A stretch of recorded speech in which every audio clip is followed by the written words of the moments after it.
નમસ્કાર. આજે 8મી માર્ચ. જગતની તમામ મહિલાઓને મારા પ્રણામ. મિત્રો, એક સદી કરતાં પણ વધુ સમયથી સમગ્ર વિશ્વમાં લોકો 8મી માર્ચને આંતરરાષ્ટ્રીય મહિલા દિવસ તરીકે ઉજવે છે. જગતની સન્માનની મહિલાઓને મારા વંદન. 1910માં ક્લેરા ઝેટકિન નામના મહિલાએ આંતરરાષ્ટ્રીય મહિલા દિવસનો પાયો નાખ્યો હતો. આમ તો આંતરરાષ્ટ્રીય મહિલા દિવસનો જન્મ કામદારોના એક આંદોલનથી થયો હતો, જેને પાછળથી સંયુક્ત રાષ્ટ્ર દ્વારા વાર્ષિક ઉજવણી તરીકે માન્યતા આપવામાં આવી હતી. મિત્રો, આમ જોઈએ તો આજે આંતરરાષ્ટ્રીય મહિલા દિવસ સમાજમાં, રાજકારણમાં અને આર્થિક ક્ષેત્રમાં મહિલાઓની પ્રગતિની ઉજવણી કરવાનો દિવસ બની ગયો હોય એવું લાગે છે.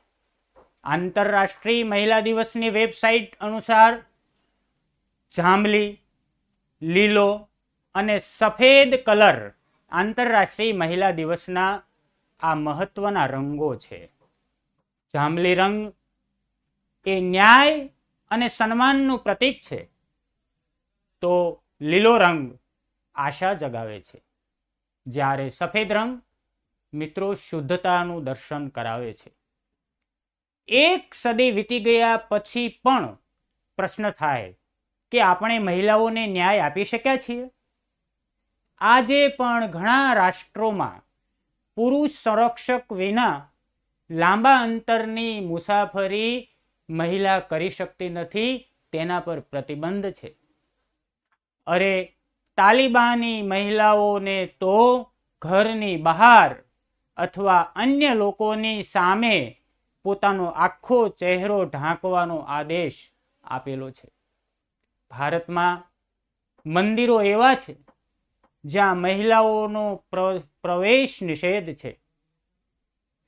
કેવી મહિલાઓ? કે જે મહિલાઓ માસિક ધર્મમાં હોય. ઘણા રાષ્ટ્રોમાં છોકરીઓને ઉચ્ચ શિક્ષણ લેવા પર પ્રતિબંધ છે. આપણે વિધવા વિવાહને સમર્થન આપ્યું. આપણે સતી પ્રથા પર પ્રતિબંધ પણ લાવ્યા. આપણે બાળ લગ્ન નિષેધનો કાયદો પણ બનાવ્યો. પરંતુ તમને નથી લાગતું કે જમીની હકીકત તપાસવા જેવી છે? મિત્રો, દહેજનું દૂષણ આજે અજગર ભોળો લઈને બેઠું છે. આઝાદીના આટલા વર્ષો પછી પણ મહિલાઓને અનામત કેમ માંગવી પડે છે? આપણે સત્તામાં મહિલાઓને ભાગીદાર કેમ બનાવી શકતા નથી? અરે, સરકારી આંકડાઓ તો ધ્રુજાવી દે તેવા છે.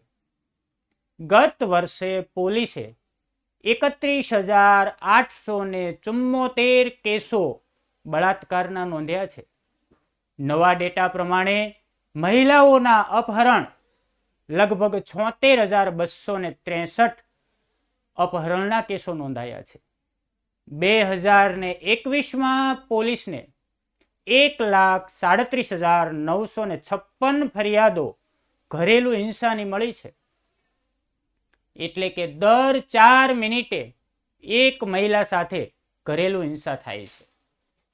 વિશ્વ સ્વાસ્થ્ય સંગઠન કહે છે કે દુનિયામાંથી 3 પૈકી 1 મહિલા એ લૈંગિક હિંસાનો શિકાર બને છે. સરકારના એક સર્વેમાં જાણવા મળ્યું કે 40% મહિલાઓ અને 38% પુરુષોએ કહ્યું છે કે જો કોઈ મહિલા પોતાના સાસરે કોઈને માન સન્માન ન આપે, ઘર કે બાળકોની પરવા ન કરે, પતિને કહ્યા વગર બહાર જતી રહે, અરે યોગ્ય રીતે રસોઈ ન કરે, તો પુરુષ તેને મારી શકે છે અને તેમાં કોઈ વાંધો નથી.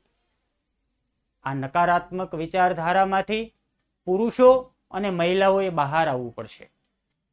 આવો આપણે આપણા ઘરથી શરૂઆત કરીએ. સ્ત્રીઓને સ્વતંત્રતા આપીએ.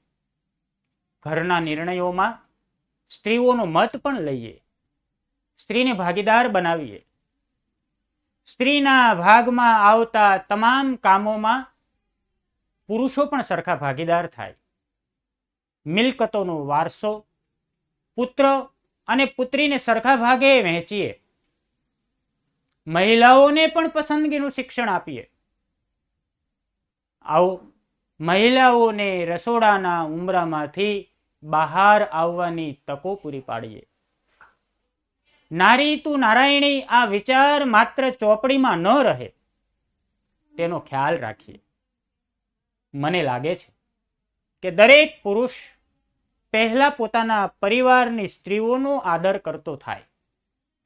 જ્યારે એ પોતાના પરિવારની સ્ત્રીઓનો આદર કરશે ત્યારે જગતની બધી જ મહિલાઓનો એ આદર કરતો થશે.